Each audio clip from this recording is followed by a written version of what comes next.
Hey guys, welcome back to my channel. In today's video, I am going to be sharing with you how to build a successful clientele.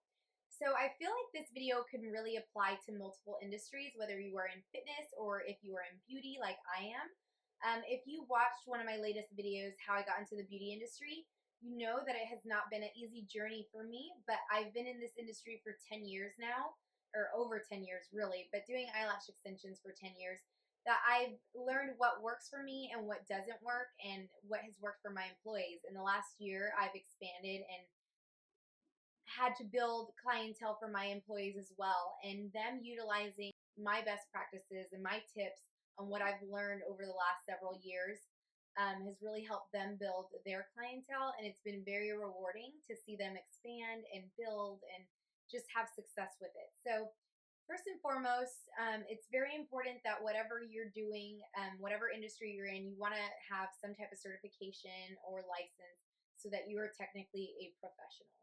Um, so I'm in the beauty industry, so I'll kind of dive into that, but I feel like you could apply this really to anything. So most importantly, you want to market yourself. So if you don't have a website, I definitely highly recommend getting a website. Excuse me, my nose itches. I highly recommend getting a website, but more important than that, I feel like everyone nowadays is on social media, and social media has done wonders for my business. And right now, the biggest platform in terms of social media that has helped my business is Instagram. So I love using Instagram for business, and the top three things that I recommend posting on there is, of course, your work. Whatever you're selling, you want to post photos of your work, and you don't want to ever come off too salesy or like, come get your lashes done, blah blah blah. You want to post photos of your work, and for me, I post a lot of before and after photos. So if you are in the fitness industry and if you're selling meal programs or if you're selling training programs, it's very important that you're posting before and afters, possibly, of your clients that you've worked with. So before and after photos are really great, utilizing hashtags and also just photos of your work in general and just kind of explaining what you do. So I can dive more into that in a separate video, but I just want to keep everything nice and short. But Instagram is what's helped my business, and I post every single day for the most part. So being consistent with posting before and after photos of the product or the service that you are offering, because eventually, as you post more of that, people are going to be intrigued and they're going to want to buy. Instead of posting every single day asking for the sale, post the service, post the product of whatever you're selling, show your work. People are visual nowadays, so people want to see your work. So, marketing yourself, social media is big. Instagram is my top platform that I like to use for social media, but I kind of use everything. So, something that I've done in the past, especially when I've started out, is finding an influencer that has maybe a lot of followers or someone that knows a lot of people, or whether they don't know a lot of people or they don't have the biggest following. If you know someone's kind of like a little chatty Cathy, a networker that's always out meeting new people, I would do a service on them for free as your model, and tell them in return, tell them to tell their friends about you and offer them some type of referral program. I offer a referral program at my salon.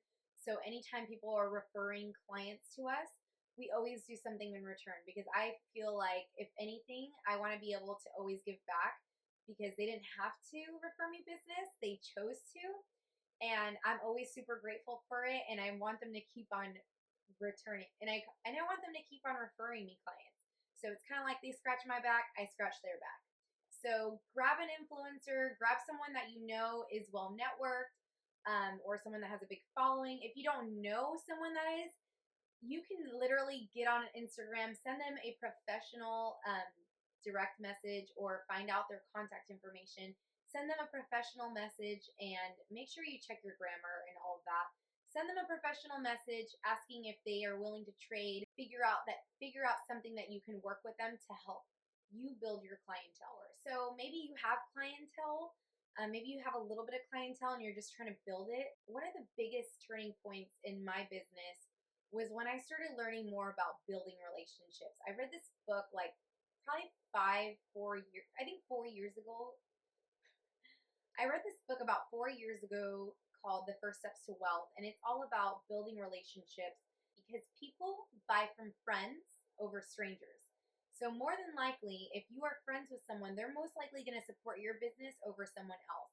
So, when I first moved to Dallas, I really didn't know a lot of people. And so I just started networking. I kind of built like a women's like support group on Facebook where I just kind of networked with other women that were kind of like business owners. But one of the biggest turning points in my business was when I read a book called The First Steps to Wealth. And that really taught me a lot about building relationships. I realized that in the beginning of my career, I talked more about myself versus asking about my clients. And it's so important that you always you make the service be about your clients and not about yourself. It doesn't mean don't talk about yourself because sometimes people are going to ask you, but it's so important that you always make it all about them and you really build a friendship and a relationship with them that's genuine. So this also goes outside of work. So if you're meeting people, it's so important that you build relationships with people outside of work because eventually those people can convert into being clients. So yeah, building relationships is key. And if you want me to dive more into that, I am more than happy to because I've learned so much over the last several years on really learning how to build relationships and networking and stuff. So I can always do a separate video on any of these tips.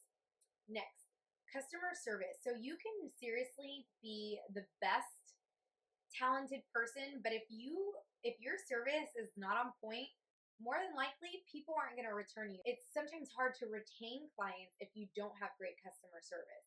At the end of the day, yes, the clients come there for the service, but more than likely they come to see you as well. And that's why it's so important to build a relationship, but also have great customer service because when you make someone feel good, they're going to always tell their friends and family about you. So customer service is huge. I am huge on customer service.